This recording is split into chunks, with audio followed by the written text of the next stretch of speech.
Ladies and gentlemen, welcome into another episode of Sports on the Rocks. I am Debo. Of course, you know KP and Potts here with me. Uh, NBA playoffs, NFL draft, all the excitement, buzz, and news. We're going to get in it today. First and foremost, please hit like, subscribe, share the content, interact with us. Cost you guys nothing. Huge, huge for us. So we appreciate it. Um, I mean, I'll give my quick spiel. I'm obviously happy to be here, feeling good. I wish I could feel great and the Sixers would do something in the NBA playoffs, but we will dive into that a little later. But just happy to be with the boys. How you all doing? I'm doing all right. I'm a little sore. The knees feel a little worn out today. Part of the Glass City Marathon, the our work that had three teams in the relay, so I was part of the relay. I was the last leg, 5.3 miles. So yeah, not too shabby. Finished in just about 50 minutes.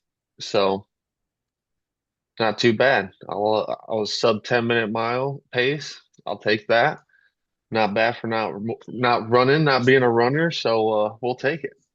Hey man, you got them legs churning. That's a pretty darn good time. Tell you what. Yeah, I'm not mad at it. But my knees are starting to get little tight, a little tender right now. I can only imagine what it's gonna feel like tomorrow. But other than that, I am excited to be here and talk this draft that the Dallas Cowboys and Jerry Jones absolutely knocked out of the park. Can't wait to get into it. Oh God. I was gonna ask you, not to cut you off, I was gonna ask you what you wrote on there, but there we go. Jerry Jones. Potts, how you doing? I am fantastic up until the point in the podcast where we recap Dallas's draft. Um, but happy to be here. NHL playoffs too going on right now. Loving every minute of it. Also, shout out Toledo Walleye. Took both home games over the last few days. Take a 2-0 series lead on Bloomington in the first round of their playoffs. So huge shout out to them as well. Love that. Yeah, they've looked good to start. So Um, far, so good. yeah, yeah, Oh, definitely. Well, gentlemen, goal for Edmonton. Sorry. no, you're fine. As we're recording this on Sunday night, I'm watching Edmonton and Anaheim. Edmonton's up 2-0 right now and also got Lakers and Houston Rockets on. We're turning KP into a hockey guy very, very quickly. Hey, KP's just a sports guy. And I mean, it's just not like, I don't follow it as much as I do football, or anything like that, but now, it's this time of the year and I mean, I don't got a whole lot else to watch. So I mean, ain't nothing better than seeing some of this playoff hockey I've been watching. I'm just saying it's been it's been entertainment for sure.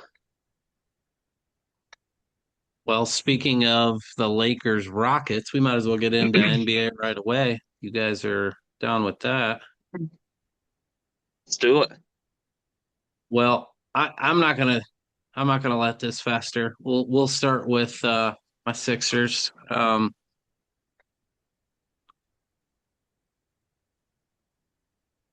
Tough. It's tough being a Sixers fan in the playoffs right now. They're just they're not a team that's there. I know Embiid came back for game 4, got absolutely obliterated. He played well, looked good in doing it. But to me, being the Sixers fan that I am, and I think this applies to all of my kind of sports teams, just being realistic with my expectations and knowing the rosters in and out. This is kind of what I saw. Game 2 was a flash in the pan. Great play. Edge come Maxi tore it up, shot the ball well. The inspiring kind of play that you would want from your favorite team, but it's not enough. I think there's got to be some real change. I think it could start from the top. I don't know that it necessarily will, but if I had a perfect scenario, and obviously this series isn't over, so Sixers could do something crazy, but by all accounts, the series will end 4-1, and there should be a lot of reflection. If you ask a diehard Sixer fan like myself, what would that be? I'd probably tell you trade Embiid for everything you can. The fact that he had a good game forward, looked good doing it, his stock isn't going to be any higher than it is right now. Hopefully, he can replicate that in the next game and just keep moving that stock up. But for me, unfortunately, it's time to move on from Embiid. And there's some other contracts on that roster that are going to be hard to get out from. But yeah, down 3-1 right now to Boston, a team that we both touched on too. We kind of all touched on them that they're just at another echelon. Their GM, Brad Stevens, a maestro when it comes to that organization. Jaylen Brown, Jason Tatum have been stepping up. Game three, Sixers were in a position to really take that game away, and Boston just wouldn't let it happen by way of nailing every damn shot that they took. I mean, it didn't matter if the defense was there or not. They were just hitting it. So it's unfortunate. Some real reflection required once we get to off season. But hey, Sixers were in another playoff game or series. So woohoo. But what have you guys taken from this series? I mean, I was pretty vocal about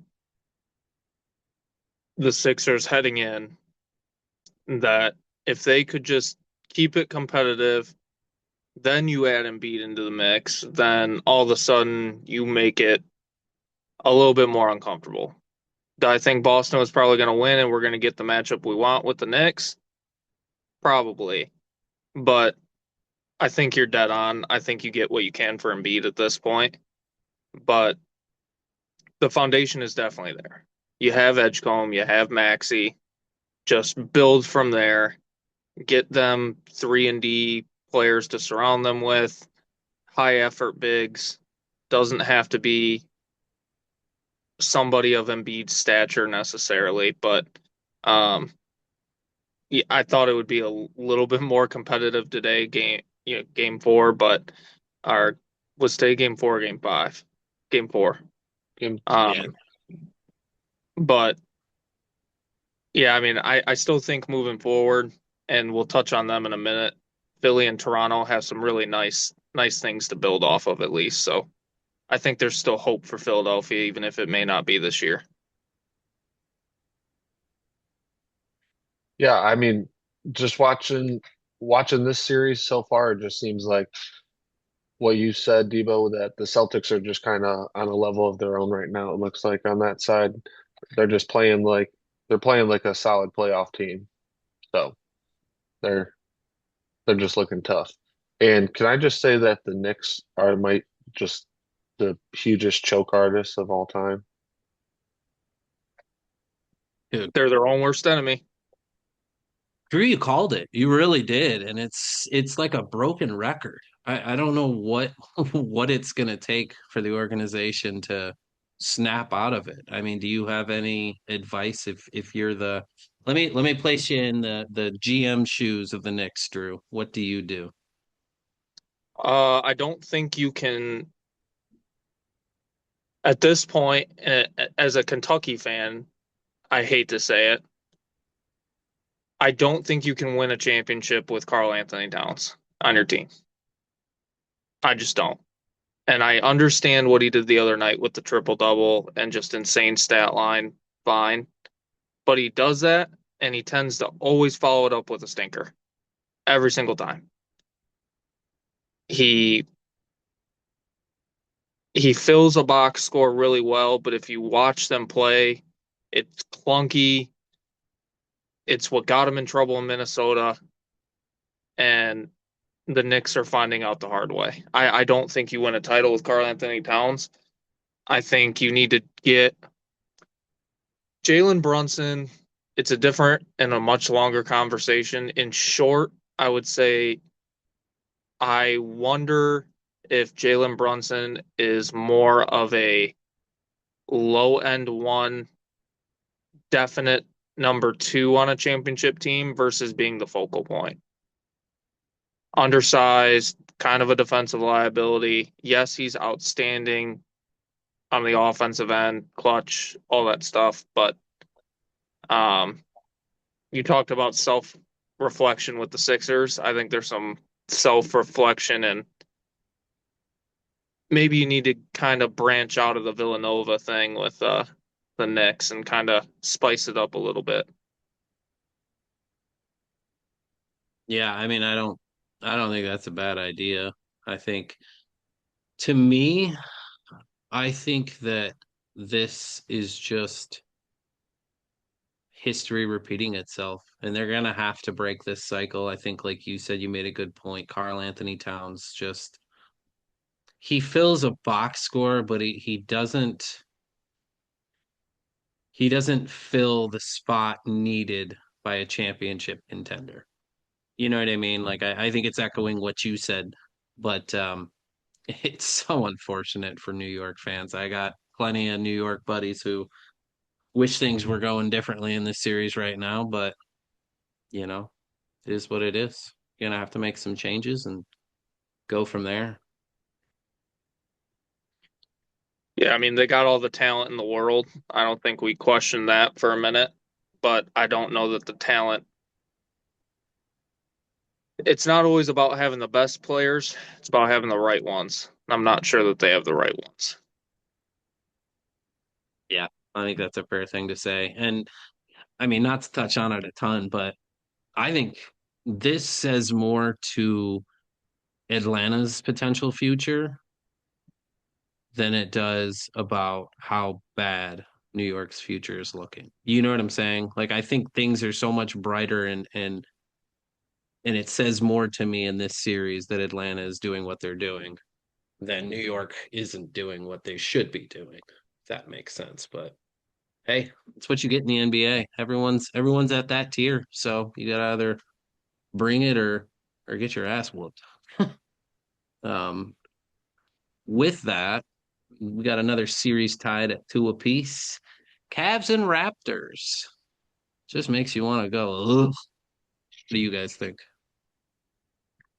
That's kind of how I felt watching the little bit of that game that I did today.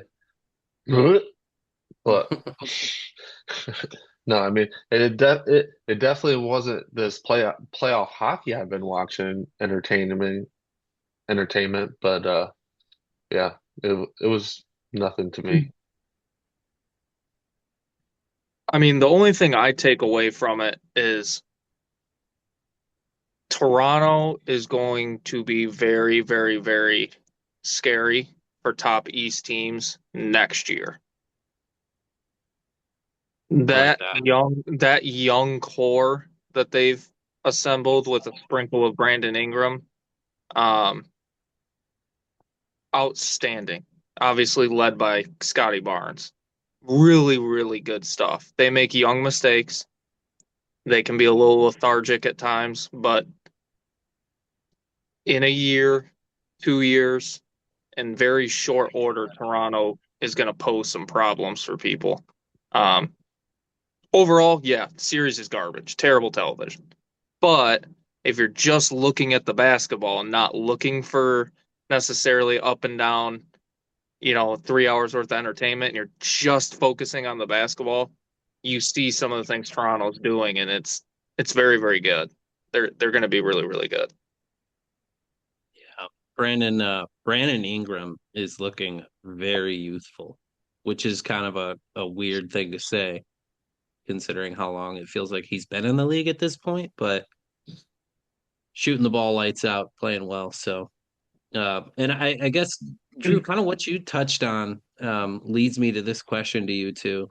So that middle pack, 3 through 6. So you've got the Knicks, the Cavs, the Raptors, and the Hawks. Drew, I guess you kind of answered it already, but who would be the, I guess, team to look forward to in the future out of those four? Like who would stand out to you? I mean, I would say Toronto, but I wouldn't forget about Orlando.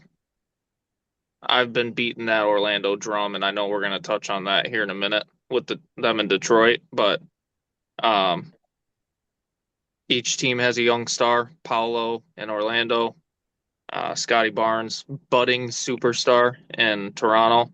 Um, and I think both teams and organizations have put the right, again, alluding to what I was saying about New York, the right pieces around them to allow them to succeed.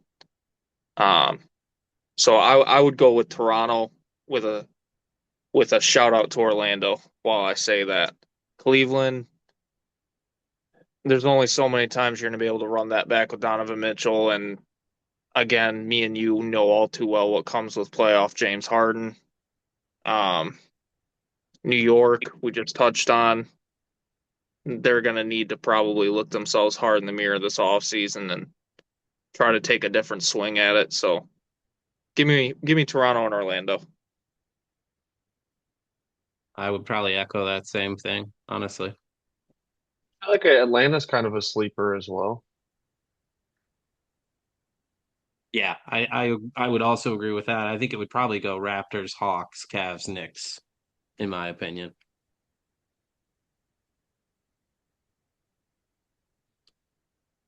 And speaking of your Magic, we've got the Magic up 2-1 on the Pistons. Yep. Unbelievable. Unbelievable. Yeah, I mean, for me, I would just say not so unbelievable. I've been talking at nauseum about how well I think this Orlando team's built. Um, I don't think they lived up to their regular season potential, but both Wagner's, um, Paolo, Bain, Suggs at the point, just a team that now is figuring out that all the right pieces are in the right spot. Um, they complement each other well, high effort at all times. Um, and then on the flip side, you have Detroit, who me and you have been very critical on Debo. It's Cade, and then who the hell knows? Who the hell knows what version of Duran is gonna? I think Duran's a really nice player, but Duran is not a second option on a team that wants to go very far. Really nice, maybe third option, but second option, he can't be it. I mean, Cade is fighting for his life out there. And I've been super impressed with Cade Cunningham this postseason. He has just done everything possible to will that team to win. And it's a unfortunate common theme, it seems like, in the city of Detroit to get to the trade deadline, have all the hope in the world, and do absolutely fuck all with it. Every single team. And I guarantee you, come July, August, the Tigers are going to piss away the last year of Scooble's time in Detroit as well. They're just not going to pull the trigger. These are our guys. We're going to do it our way with Detroit grit. Ah, shit, we came up short. Poor us. Every single time, without fail. So it's their own fault that they're in the predicament they're in. Good news for them. They have first team All NBA Cade Cunningham to possibly at least let them escape round one still, but I don't think they go much further. You think they got a chance to win this first matchup with Orlando? There's a chance when you have a player like Cade Cunningham. That's the only thing I can save him because on any at game one, that stat line was insane. But I think Cade can be enough in round one. Cade can't go 3 rounds and then a championship series and will that team. They failed that young man. Yeah. I just like seeing the Wagner brothers from Michigan just balling out on the same team. Love to see that. But yeah, we'll see. They play again tomorrow night, Monday being Monday night. So I don't know. I think Orlando might have this one. I think Orlando's moving on I in the think so. series. Well, I hope so because then I'm right. Yeah, I think Drew, you kind of hit it right on the head. I think it speaks to a bigger issue in Detroit sports. Just all these teams, and maybe the ultimate answer is just GD stubborn as hell and not maybe letting ego take over a little bit. But I mean, I'm a Detroit guy through and through, but I really kind of hope that um, the Magic pull out this series and that the Pistons have to have a hard reflection as well. Finally spend some of that damn money. Yeah, with all the money now, it there's more of a conversation with it in baseball, and I know now like you can't just pay a luxury tax and still spend whatever you want. Now there's actual real consequences, so it's a little different. But at some point, you gotta take advantage. Cade Cunningham's and players of that ilk don't come around often. Take advantage when you got it. Don't Yeah. wait till it's too late. And Detroit's learning a hard lesson that they should have learned from the team that they share an arena with. But that's a different conversation. Well, moving on over to the Western Conference, OKC is just laying the wood to the Phoenix Suns, got a 3-0 lead on them. Timberwolves got a 3-1 lead over the Nuggets. It was scary seeing Edwards go down, but I was glad to see he didn't have a torn ACL or something, or Achilles, or something crazy like that. Hopefully, from what I saw, it just said a bone bruise and like a hyperextension.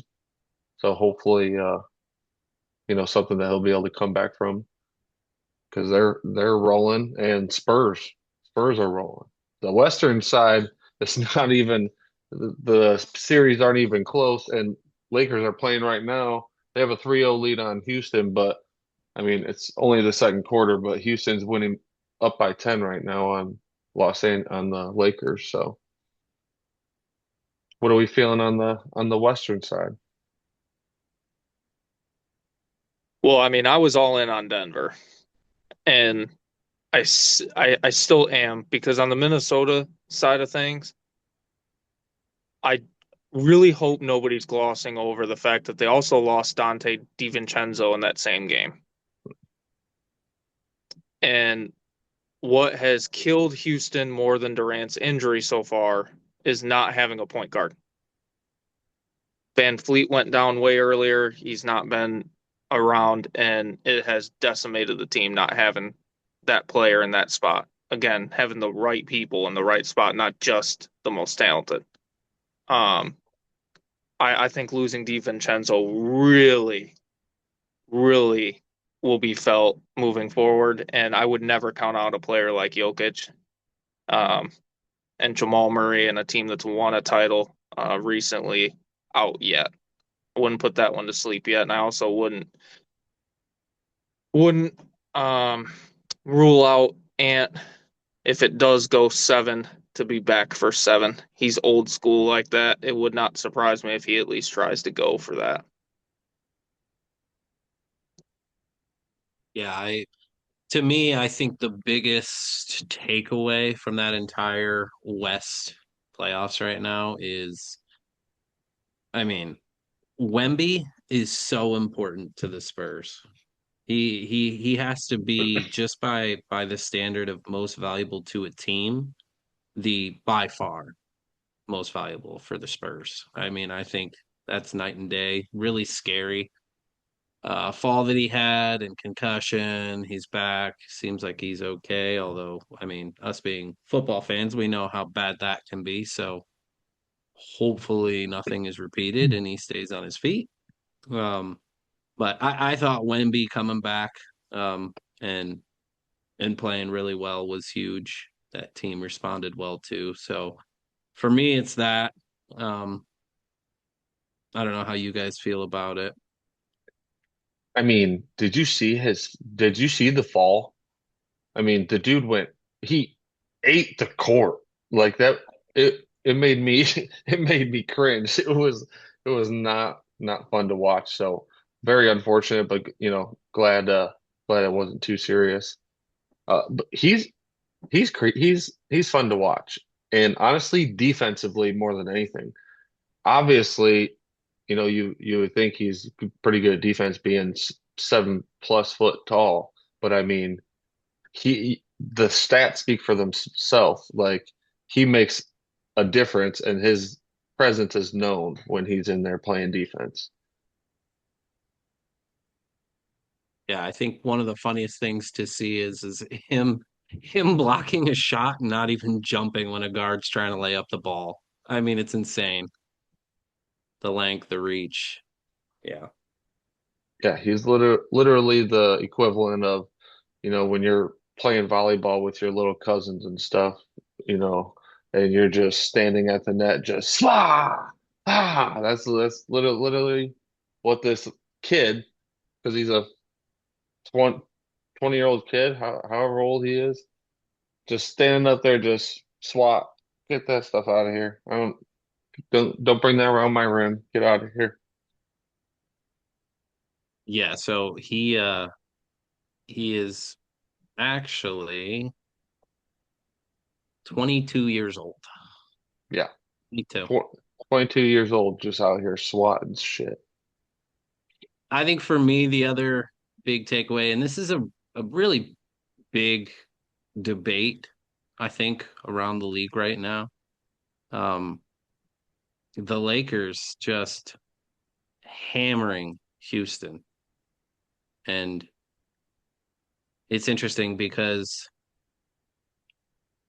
it leads me to think, and this is something I think we've all thought about for a while, but is KD a parasite? Does he bring the best out of teams or the worst? I know he had his years with Golden State and they won a ring together, but it immediately broke up.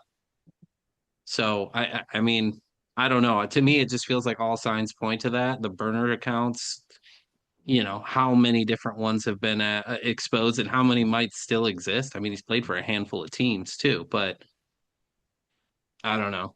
To me, I'm so tired about hearing Kevin Durant's name and I mean, Houston was a good team last year, and this looks like a shell of that team. So I don't know what your guys' take is on that, but I'm My thinking own, leaning towards Parasite.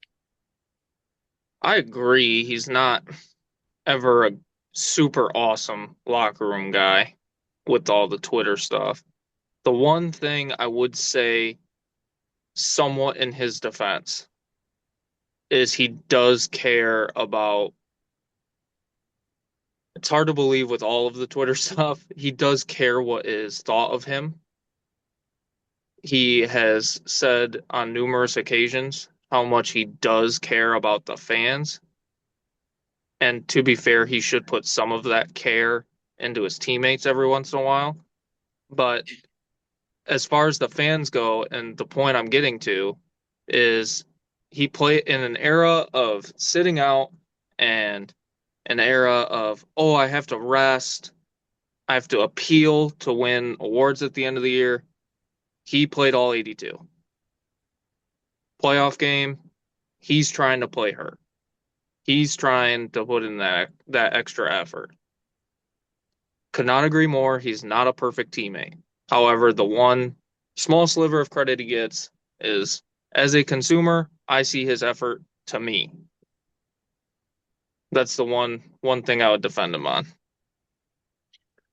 I got no quarrels with KD. Like you mentioned, Debo, he won a ring with Golden State, so can't be You mad didn't at him. even stay up late to watch that game. Oh, I did.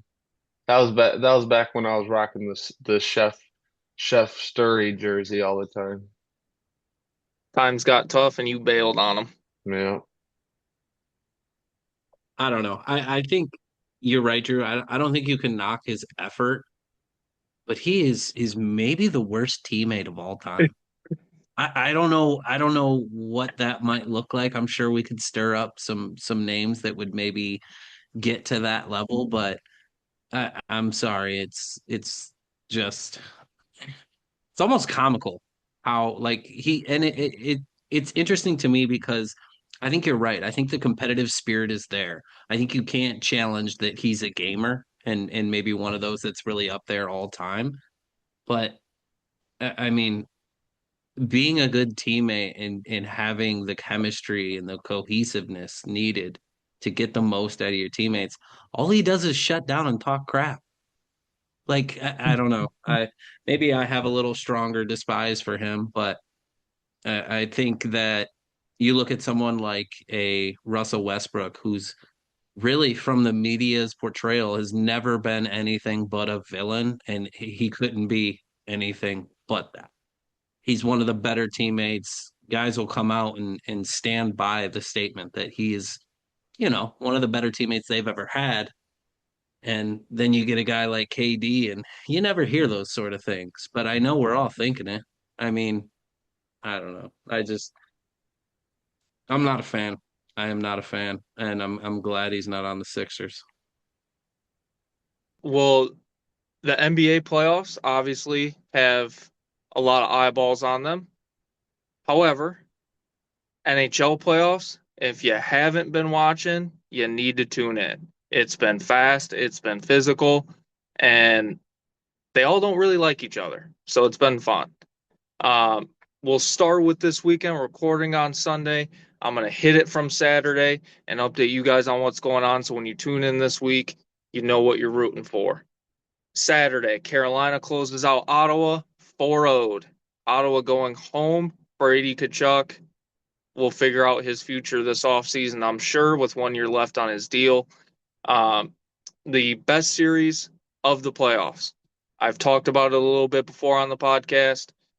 The seeding in the NHL is very weird with how they have it set up with the wild card teams being able to be from either division and each conference. So you got second place in the regular season as far as points, Dallas, and third place Minnesota playing in round one. Um, back and forth, back and forth. They're tied 2-2 after Saturday night. Minnesota picks up the split at home. That goes back to Dallas Tuesday night, 8 o'clock. Watch that game. If you want top of the line hockey across the board, across all four lines, two hot goaltenders in Ottinger and Wallstead, watch that series. Speaking of not liking each other, Saturday night, Pittsburgh avoided the sweep, beating Philly in Philly 4-2. That heads back to Pittsburgh Monday night, 7 o'clock. This Flyers team, we talk about different teams that are a little bit ahead of schedule. They're a little bit ahead of schedule, but they have thrown Pittsburgh right off their game. They have tried to bully their way to victory, and so far it's worked. They'll look to close it out tomorrow night. Tonight, obviously, Cody alluded to it towards the beginning of the podcast.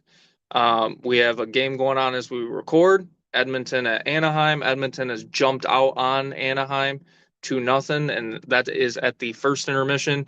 That is Anaheim up 2-1 in the series, looking to go up 3-1. Buffalo goes into Beantown today and lays it down on Boston in their own building, 6-1. Just an absolute disaster for Boston after winning game one of this series. They are now down 3-1, and that goes back to Buffalo Tuesday night. Anaheim today has beaten LA in LA 5-1 for a series sweep. Makes sense. Colorado finished with the best record and has Nathan McKinnon, so shouldn't shock anybody there. And finally, two teams again that do not like each other. If you want big hits and a whole lot of rough stuff, Tampa Bay goes into Montreal tonight and wins 3-2 to even that series 2-2, going back to Tampa on Tuesday. Like I said, if you haven't watched any yet, tune in tomorrow night. You got 7 o'clock, Pittsburgh and Philly beating the shit out of each other for 3 hours. It's pretty much just a hall brawl. They don't like each other. And then you get the Vegas Golden Knights and Utah Mammoth. Utah leading that series 2-1, and it was really awesome Saturday night seeing that Utah Vegas game. That was Utah's first ever franchise playoff game at home. It was electric. It was so much fun. And they get the win over Vegas to take that series lead. Um, it's pretty much Colorado versus the field, but it's getting very interesting. So loving every minute of it. Great recap there, Potts. Appreciate that. And I don't have anything to add on the technical side, but like I said, I've been tuning in whenever it's on TV, and I can attest and agree to what you said. Physical is what I take away from these NHL playoffs. Physical play, big hits, good fights. And you are right. You can tell these guys, a lot of these guys do not like each other. And it's great entertainment. And just Yeah, so the viewers are clear, as part of that recap, you did not miss uh, the series update for the Red Wings. They're not fucking in the playoffs. So just want to make that perfectly clear. Nothing to see there. gotta love the NHL playoffs. One thing I want to touch on real quick, boys. Michigan moves on in the Big Ten tourney for lacrosse, best damn team in the land, beating Ohio State because no one gives a damn about the band. Just wanted to throw that out there. Less shots on goal, still came out victorious. We'll face John Hopkins next week. Go blue. All right. Well, with our NHL and NBA playoffs kind of recapped a little bit, now we get to the fun stuff. The NFL, the NFL draft. We have now concluded the 2026 NFL draft, and wow, it was to say the least spectacular. But we'll get into that. Before I just go gloating about the boys and how they just dominated, um, does anyone have any surprises from the first round? Give me one of your surprises, whether it was a trade or somebody where they got picked or somebody that fell. I was just gonna say Jeremiah Love at 3, right at the top. Um, feels a little bit like the Raiders taking Genty last year, where it was kind of the opposite of typically what you do. Tennessee, Love made so much sense because they already have a young quarterback they're ready to build around. That's why every mock had Love to Tennessee. You pair him with the young quarterback. Now, Arizona, you have Jeremiah Love, that's great. You have Brissett that's pissed off because he's only making $1 million this year and he wants starter money. They drafted Carson Beck, but is he really going to come in and light the world on fire? Probably not. It's just felt a little backwards right from the jump on Thursday night. There's a couple obvious ones. And this will kind of coincide with our biggest losers, but I can't skip over this and I can't ignore it. Caden Proctor going at 12 to Miami is the most bonehead Miami Dolphins pick you could possibly have, in my opinion. I just don't think he's what you need right now. To me, that was a head scratcher. I don't understand what you're doing there. I don't think he's that high on my board. So maybe that's what it is for me. But I thought that one was silly. And then, I mean, Cody, the very next pick, I don't know if you want to touch on it, but they could be flip flopped. Either could go with either. Like it to me, it was the biggest surprise was Caden Proctor going early. I just think Miami has way more important things and more value to be taken at that spot than a Caden Proctor. That's just that's just what it is for me. That's my surprise. I guess I didn't hate the Caden Proctor pick because I mean, let's be honest, Miami needs everything. They need a whole new team. So I mean, Fair you, point. you you really can't go wrong no matter where they went. And to their credit, they traded with the boys. They traded with the boys because they didn't really have anyone that they were dying to pick. And so they traded down only one spot, but got some other assets with it, and just took the guy that they felt was top on their board. So I mean, I can't be mad at them for it. I mean, from a schematics point of view, I mean, they won. I mean, they won because they got their guy and additional assets with it. So um, the next one, as you mentioned, I don't know that we can call it a surprise because pretty sure if you tuned in last week, your boy said there was going to be two quarterbacks drafted in the first round. So, and Ty Simpson was that other quarterback. I I don't think that I saw. I will. I definitely didn't see the Rams being the one to take him, especially at 13. But I mean, hey, if apparently he's their guy, and they liked him enough to jump all over him at 13, which was a shocker to just about everyone, including Sean McVay, possibly. I don't know if you saw the press conference with him, and they're asking him questions about it, and he just being so passive aggressive, trying not to flip his shit on him, it seems like. Um, yeah, so not sure if the whole team was on the same page with that one. I don't think they were, and there were some more reports that came out that the GM had a relationship with part of the family too, or family friends, excuse me, whatever it is. But there was some odd stuff going on with that pick. I don't. If see, for me, the problem is you're a Rams organization that's at the cream of the crop, in my opinion. So you're a draft pick or two away from maybe pushing you over the hump, and you pick someone who's not going to play for you at all during the year. So yeah, that's a big head scratcher too. To me, the Proctor or Simpson could have been interchanged. I just head scratchers, really.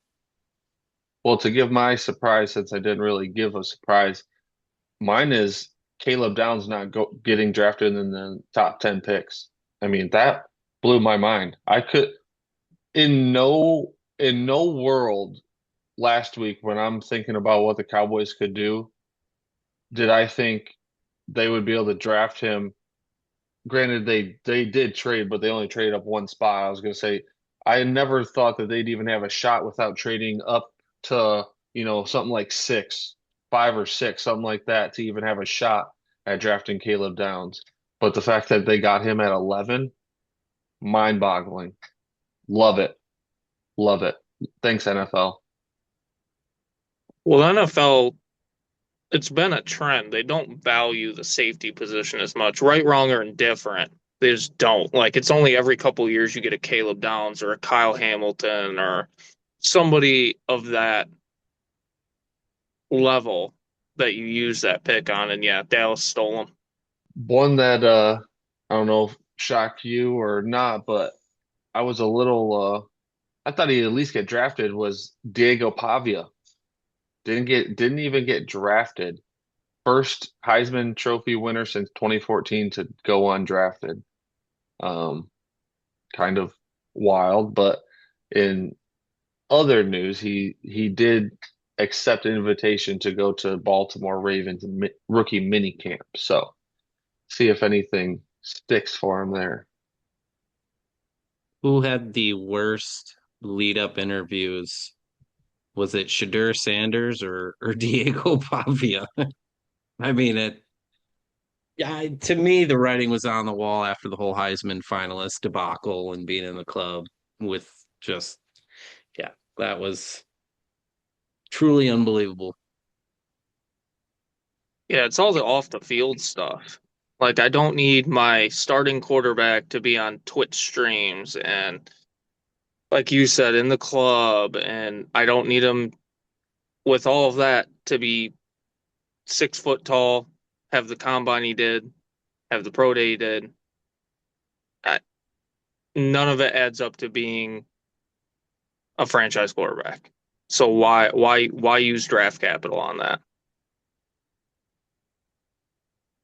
And very fitting that the Ravens sign him to their rookie mini camp as well, because I feel like he's that mold that has been successful within that offense. The ability to use your legs to create a different dynamic and someone that you have to then respect in a couple different dynamics. And I thought that was interesting. But yeah. Were there any steals of the draft that kind of stuck out in our mind? Doesn't have to be the first round, could be just throughout. Any that, speak to you. I would say in the second round, the Browns getting Emmanuel McNeil Warren from Toledo at pick 50, I think it was. Um, Projected to be a first round pick. Again, I alluded to it. The safety spot in the NFL has kind of taken a back seat a little bit for a lot of teams. Off camera, God bless you, KP. But yeah, no, Emmanuel McNeil Warren, middle of the second round, fantastic value. Fantastic. Kid's a baller.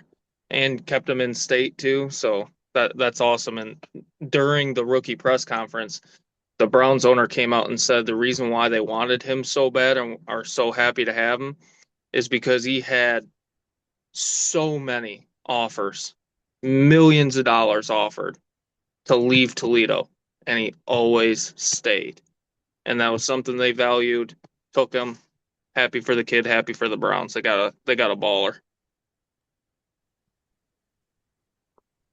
I think personally it's maybe more so a collection of picks and sort of what the Jets did overall during the draft.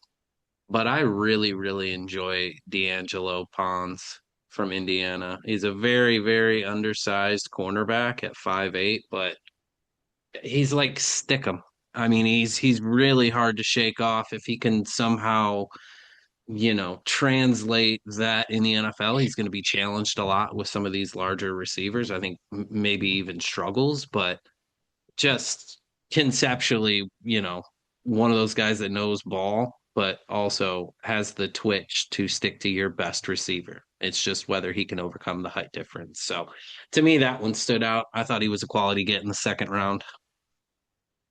Surprisingly enough, my surprise, I mean, well, it could be Caleb Downs, I mean, that kind of goes hand in hand, but I'll refrain from that. But so surprisingly enough, I'm also going to pick the Browns, but for a different pick. I like Denzel Boston, the wide receiver from Washington that they got also in the second round. Um, I mean, any of the mock drafts last week, he was a first round pick as well. So I mean, theoretically, the Browns got four, kind of first round at least graded players, which is pretty outstanding. You know, tackle Spencer Fano, KC Concepcion, Denzel Boston, the wide receivers, and then as Drew said, Emmanuel McNeil Warren, the safety out of Toledo. I mean, four great guys that I mean, we all know the Browns, they could use all the help they can get. So I mean, but good for them. That'd be my surprise of the draft at least. They got all the help they can need, and it's not going to make a difference. They're still the Browns. It's unfortunate. But yeah, I could agree with that one too. Quality guy. We saw him out of the Big Ten. Just one of those guys that'll snatch the ball away from a good defender, make plays. So I thought that was a really good one. That kind of translates too. You touched on it. Cleveland's draft overall was really, really quality. I want to ask you guys who then would be your winner, I guess. Well, I don't want to be biased and just tell you that the Cowboys, because I mean, even though Then they don't. did, even Don't though do they it then. did, Don't do it then. We're gonna have a whole section where you can love all on them. Give us something else. if I had to pick another team, I might, you know what? I'd fuck around and pick Cleveland. Excuse my language. Sorry for the young ones out there. But yeah, Cleveland Browns, winners of this draft. Like I said, like I just mentioned, four first round graded talent players in your first four picks. And, just hitting all kinds of spots of need. Other guys that they got another tackle, a center, linebacker, tight end, quarterback, tight end. I mean, they're just hitting all over the board because I mean they need help at a lot of spots. So good for them on hitting some of those spots, and we'll see if these guys pan out for them. But to me, they got at least four solid guys. So we shall see. For me, my winner, a little outside the box, I'm gonna go the Chargers. It was just the most Jim Harbaugh draft of Jim Harbaugh drafts. He goes stud edge to start with Mesidor from Miami. Guard from Florida, Jake Slaughter, who took a lot of his snaps at center in college, but can play both guard spots as well. Just big, nasty, ugly. He took one wide receiver, but then he goes back to offensive tackle, defensive tackle, then finishes out with two offensive guards that are just big, nasty. It was just the most Jim Harbaugh draft ever. And he's gonna make it work. So I'll go with the Chargers. Did you guys get a chance to see him speaking with one of his recently drafted players? And I say that because I'm not exactly sure who it was he was speaking to, but he said, I want to FaceTime him. And so they got him up on FaceTime, but he's still holding the phone to the ear that he was just talking to him on, which he's no longer talking to him on. To me, it was just very oh my God. Yeah, Jim Harbaugh. I mean, I think you're accurate with that saying, but it just the picks they needed, but a guy that that's gonna get the best out of his players too. So When in doubt, draft on the line. Either side. When in doubt.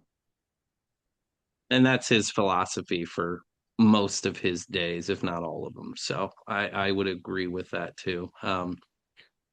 For me, I'm blown away by what the Jets were able to do with three first round picks. I mean, I don't think they messed a single one of them up. They got David Bailey, first round. Then the Oregon out of tight end, an absolute freak of nature, someone who's going to be a weapon for them. Speaking of weapons, Omar Cooper Jr. from Indiana, another Big Ten guy we got to see a lot this season. Cody, obviously Drew too, but and then D tackle, Cade Klubnik, which we'll leave that one where it is. But another guard and then safety to round it out. I thought for the first round picks that they had, they were going to screw up at least two of them, and to me, they knocked all three of them out of the park. Added some depth onto that team too.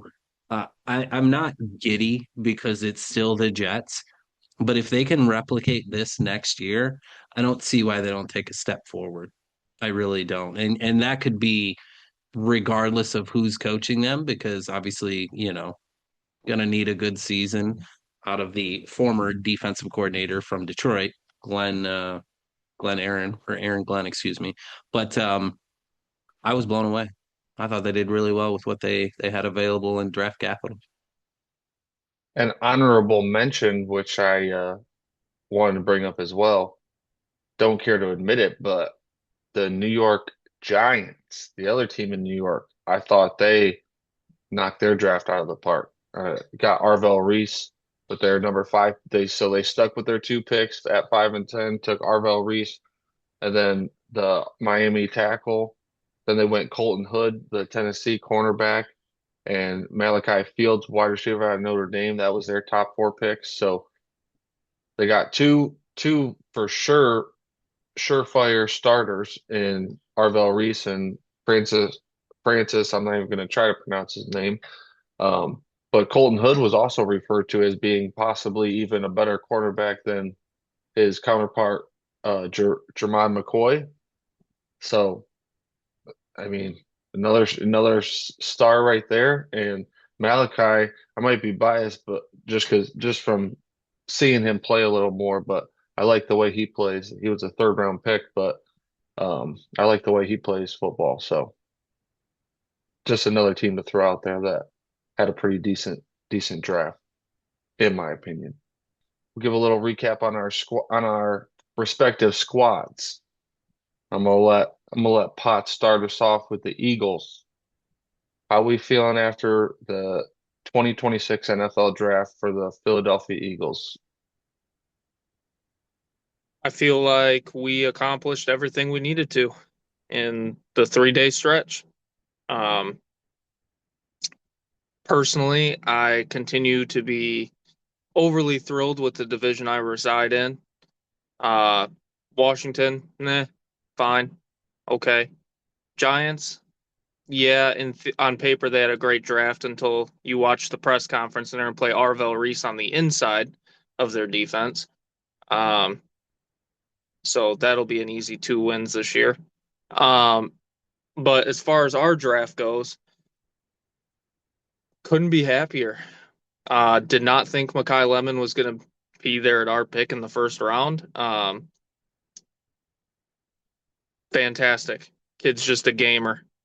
Um, he didn't blow anybody away with a 40 time or anything like that, but at the combine. But if you watch game film of him, game speed is definitely different than little combine speed. So definitely happy with Lemon in round one. Obviously, I'll just give credit where credit's due. Detroit Lions. I told Debo before the podcast I was super mad when they took my boy Miller, who I talked a lot about last week on the episode, that I thought could really be a future stalwart on the offensive line. But second round, future tight end. We have a pretty good history of drafting tight ends in the second round. Zach Ertz, Dallas Goedert. Now it's Eli Stowers, who will be our tight end of the future. So perfect. Love it. We drafted 2 offensive linemen in this draft for the future. The absolute mammoth Markel Bell from Miami and Micah Morris from Georgia. Both outstanding. Whenever you go into a draft, you draft 2 offensive linemen, and they started every one of their team's games the previous year, and neither one of them gave up a sack. I think we did all right. Um, the safety from Texas Tech was drafted coincidentally in the same spot as Reed Blankenship, who we just lost in free agency. So that's where I just trust Howie Roseman. And the last pick that I want to focus on is this UR Bernard from the International Players Program, who is an absolute freak. Freak. He's listed as a D tackle. No idea what the plan is for him, but he's 6'8", 305, and runs a 4.6. Last time we did something like that, we did it with Jordan Mailata, and that's worked out pretty damn well. So again, that's where I trust Howie. That's where I trust our organization. Not to mention that one of our quote unquote draft picks was flipping it to Minnesota for a Pro Bowl pass rusher and Grenard from Minnesota. Absolutely outstanding. Howie does it again. Could not be happier. Um, just ready for training camp, mini camp, all the above, ready for football. Um, I will let you guys have at it with your squads, but I'm feeling damn good about mine.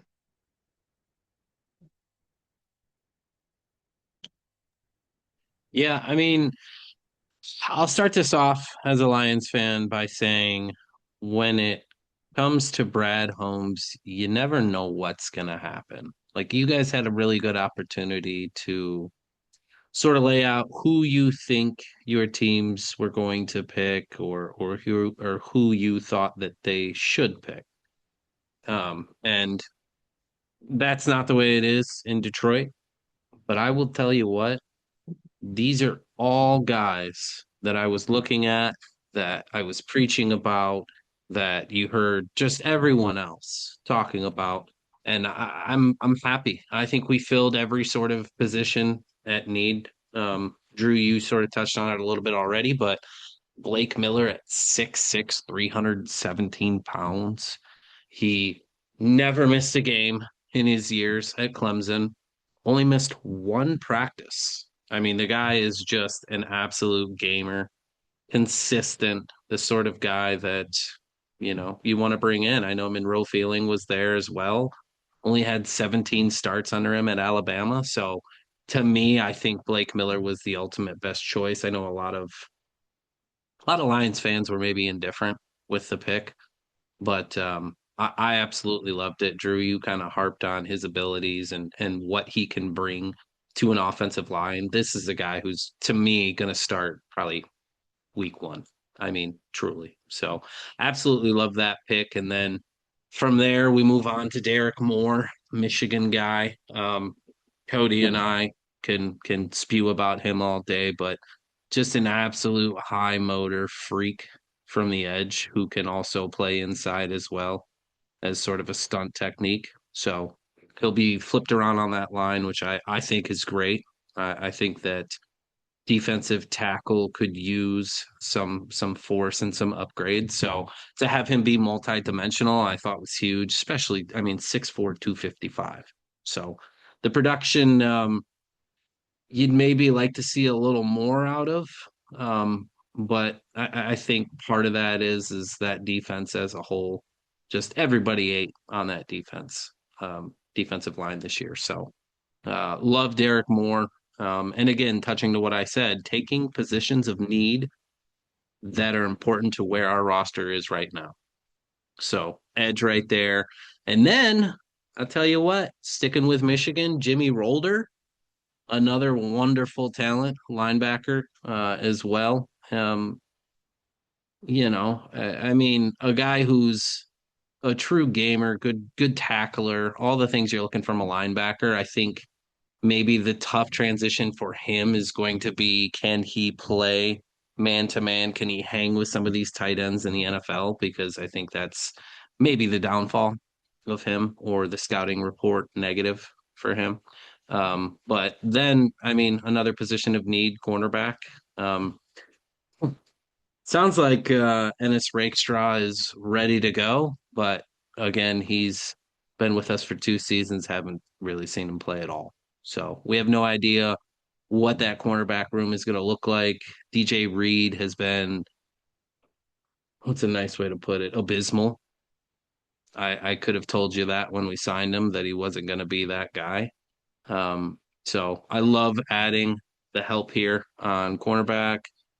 Wide receiver Kendrick Law, talented guy out of Bama as well, and then another edge and a D tackle. As I've mentioned, we need some help in that front. So overall, I really liked the draft. I thought um, that we hit every position of need and got the best available player at that point.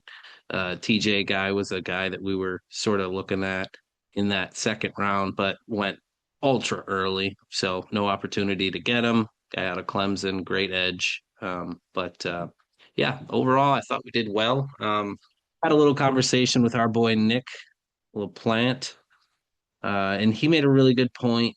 So with Ruben Bain falling to 15 and us picking at 17, I think it would have been a nice touch to trade up and maybe get him. But I mean, at what cost? So to me, it would have been really nice to pair someone like that. I know he had some issues off the field and that sort of stuff, but you can't deny that he's a freak talent off the edge. So to be able to bring him in and collapse the pocket would have been huge. But again, Derek Moore's a gamer, a guy that can really, I think, push that edge and really help in the run game to set too. So overall, I'm happy with it. And we'll look to training camp and all the rookie mini camps and whatnot. So go Lions. Yeah, I think Drew's the one that put the bug in all the scouts' ears that Ruben Bain had short arms, and that's why he fell so far. But I was a little surprised on that one as well. Um, I mean, we'll just save the best for last. America's team, Jerry's Emotional. World, the boys. For fuck's sake. Hey, we It's gonna get glossy, folks. Uh, it's fuck Jerry Jones and the Jones boys 90% of the time. Got to give credit where credit is due. The boys got an A+ for this draft. I know last week I said I wanted to stick and pick. I didn't want no trades. But I can't be mad at the trades they made. It was nothing crazy. It's that, they saw their guy who, like me, had zero thought that they were even going to have a shot at drafting Caleb Downs and saw him there a pick before. So Jerry got on the horn and said, "Screw it. We're gonna send you a couple picks and we're gonna come up and get our guy." Got Caleb Downs, quarterback of the defense. Love it. Has been heralded as one of the best players overall in the draft. Love that. And then follow it up with another trade, a trade back this time from 20 with our division rival Eagles, which I still it's kind of like a touchy, a weird situation because to me, fuck like what? No, I'm not going to trade with my rival and let you pick your guy that you want, but at the same time, they're giving us picks. So I'm pretty sure that yeah, it was two fourth round picks that they got from the Eagles to move back from 20 to 23. So to jump back 3 spots, got two fourth round picks. So I can't be mad at it. But got Malachi Lawrence, edge out of UCF. The dude looks pretty violent, I'll say. And the Cowboys have pretty good luck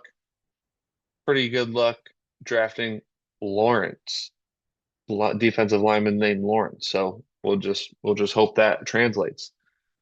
Come around, didn't have a pick in the second round. Come around in the third round, a familiar name, friendly face, Jay Barham of the Michigan Wolverines. Um, Interesting enough, Shoddy and the boys are saying that he's going to start off at inside linebacker, so not rushing the passer, which is what he did majority of last season. But before that, he was pretty much exclusively playing playing linebacker. But last season, he kind of went exclusive at pass rushing. So we'll see. It's nice that he has that little extra tools in his bag essentially. So if it doesn't pan out at linebacker, even though that's a dire position of need for the boys, maybe he can mess around and get some snaps at, rushing the passer as well. But so in addition to the draft, the boys traded. They traded for D Winner from uh, from San Francisco 49ers. So can't be mad at that. Another linebacker. They didn't draft another one high up, but get Jayshon Barham in the third round, get this guy. So basically adding two new linebackers, and then fourth round offensive tackle Drew Shelton out of Penn State. Never like when in doubt, draft the line. Another fourth round pick, Devin Moore, cornerback out of Florida, hitting that position of need. Another fourth round, LT Overton, defensive lineman out of Alabama. Again, draft the line. And to close out their draft, seventh round pick, Anthony Smith, a wide receiver out of East Carolina. You know, probably, can never just have too many wide receivers on the roster. But yeah, just overall, just a great draft. They did exactly what I wanted. Maybe not exactly because they did move around, but got extra assets with it, but focused on defense, which is the biggest thing. And when they didn't, got some offensive tackle, got a wide receiver, got a other couple positions that are kind of low key needs, not just glaring needs. But yeah, can't be mad. Love the draft from the Jones boys. Um, couldn't be happier with the squad that that they just picked. All right, so real quick, you're an A plus you said on their draft. Is that correct? A plus plus for the Okay. boys. Drew, what do you got for your Eagles as far as a letter grade? B plus. B plus. Yeah. Yeah. I'm gonna echo that actual same number or letter, excuse me. But I'm gonna go B plus for the Lions as well. I want to say A minus, but it's a B plus to me. So real quick, we got a question of the day, folks. We're gonna wrap it up with that. We got a good one here. I know I can speak for all of us when I say we're sweet tooths. We like our chocolates, we like our candies, we like our goodies. Our question of the day today, greatest candy of all time. Drew, take it away. What do you got? So I thought of a weird one first that's retro. Do you remember the Nicolips? The little wax bottles that had the juice in them, if you're gonna count that. Yeah, But I know I'm exactly gonna what you're talking I'm gonna Yep, lay yep. out three because I can't decide. Gobstoppers, Twizzlers, and I love Airheads, watermelon specifically. So I'm giving you three. Those are mine. I don't think any about. of your top three are in the top 10. But not of all time. They're my Hey, top we three. we If we're don't we doing don't all judge. time, then I'll All right, factor in sorry, sorry. sales We We listen, don't popularity. judge, we Cody. We listen and we listen. don't judge. I'm sorry. Thank you. I Thank you. apologize. Thank you. Safe Um, space. I'm gonna go. I don't have a top three. I have a number one. I love sour candies. Chocolate's up there too, but nothing will top sour straws. And not in the bag, the little mini ones, but the full size in the pack that you got to pull out. Sour straws, all time favorite candy. I would ruin the lining of the inside of my mouth eating as many of those as I possibly could. So that's my choice. Well, I guess I'm gonna be a little bit of a different answer since you guys both kind of went that route. Um, Big chocolate fan. So to me, it is take five, and it's not Oh, even close. I those are good. mean, just an all-time great candy that you get you hit every you hit like every you check every box. Chocolate. You got the pretzel for the crunchy and the salty. You got caramel. Got the nougat. I mean, it is just chef's kiss. Could I it be do better? like me a nougat. I cannot lie. That's a good choice, but it's not my top chocolate candy bar of all time. I'd really have to think on that one, but again, we listen and we don't judge. Thank you. Appreciate that. Appreciate that. We appreciate you guys tuning in. It's always, as always, been great. Um, Fellas, always great as well. Like, subscribe, share, please, please, please. It makes all the world of difference for us here at Sports on the Rocks, and it doesn't cost you a dime. Ladies and gentlemen, thanks again for tuning in. Sports on the Rocks out. Peace. Adios.